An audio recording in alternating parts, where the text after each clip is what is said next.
Hello everyone and welcome back. So in the previous video, we achieved authentication by making use of NextAuth credential-based provider. So we're using the credentials provider so that we can gather a user and retrieve the information that we want to get along with its access token. And given that we have already that access token, we can consume some of the endpoints or some of the recipes that have been set to require authentication. All right, so for this video, what we're going to do is we're going to be fetching the list of our to-dos.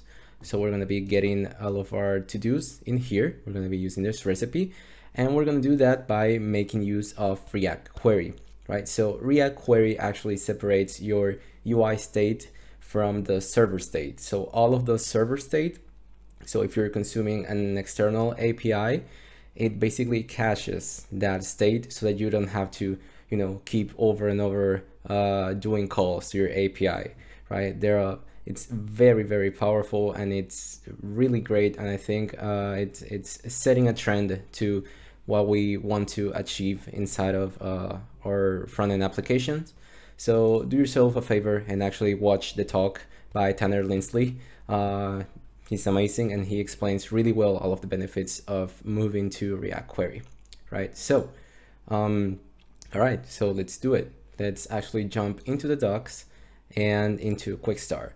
Now you might see that to use React Query, you have to, like with other provider-based systems, you have to specify a provider. So that's the first thing that we're gonna do. We're gonna go into our code and we're gonna go into our app, which is the root of our application.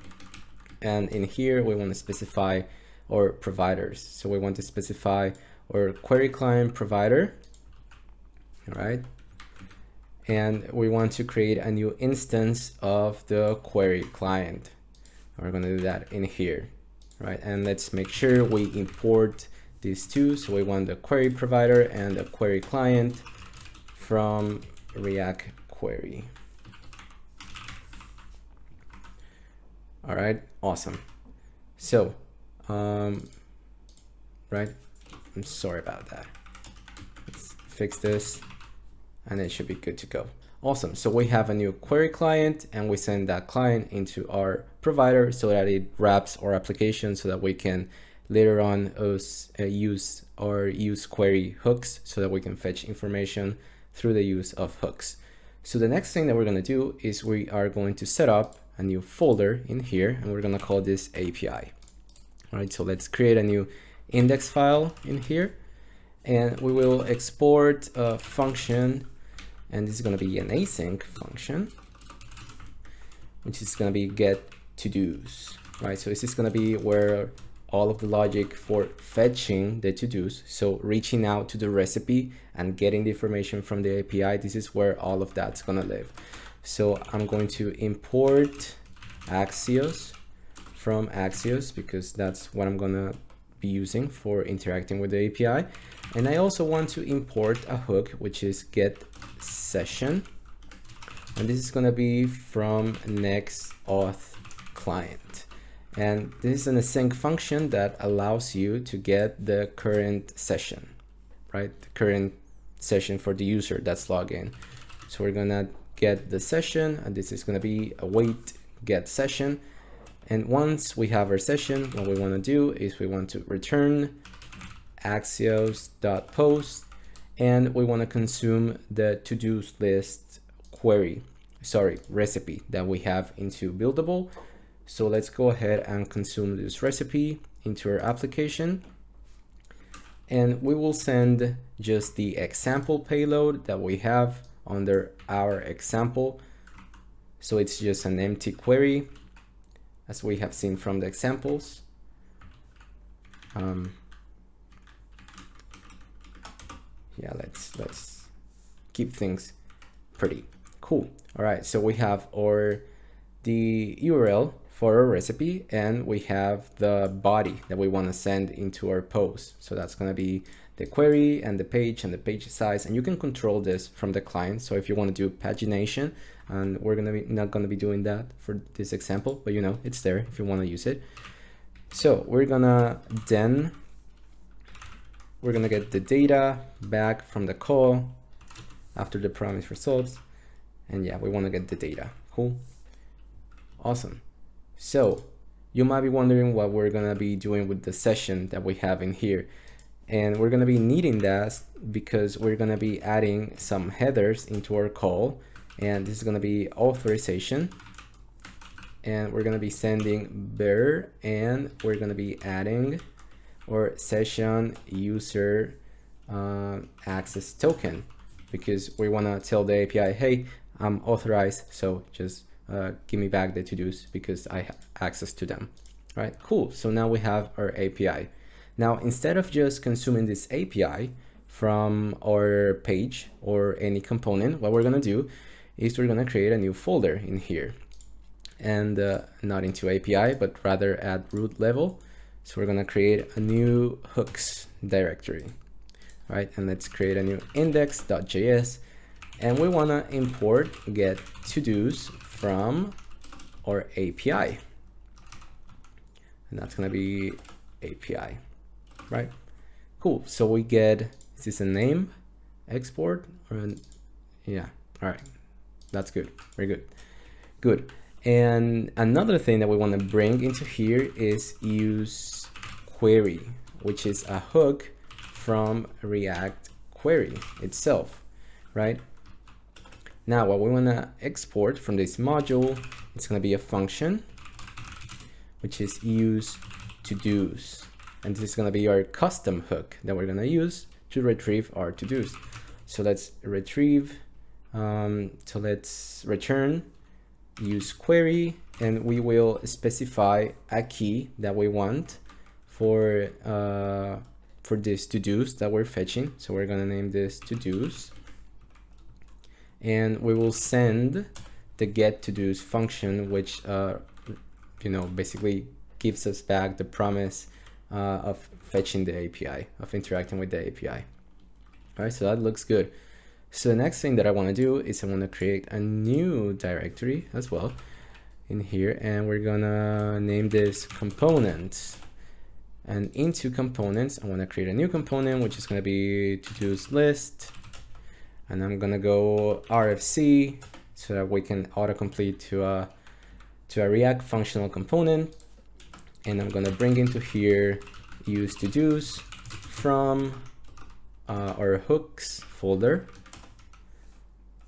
All right, and what I'm gonna do is I'm gonna destructure some information from our hook, and we will get back data and then is loading property.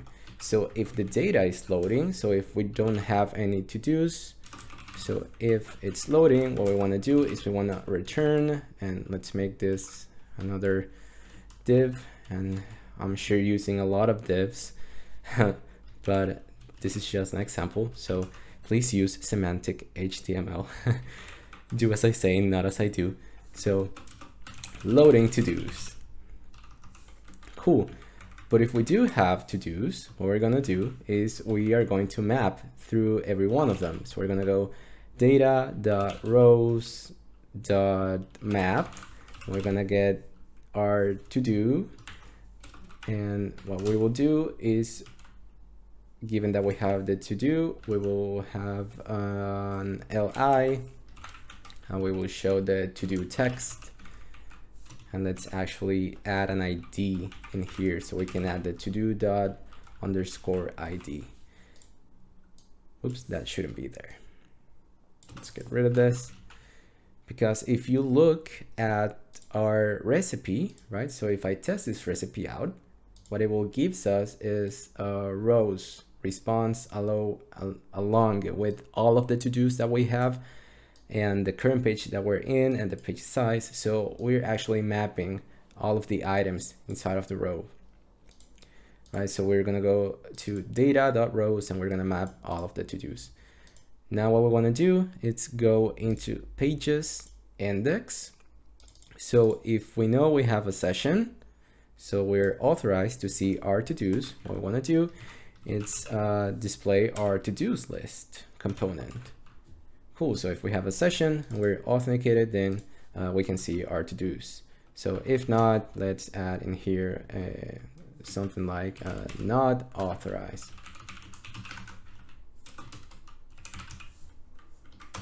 Sorry, you need to authorize to see your to-dos.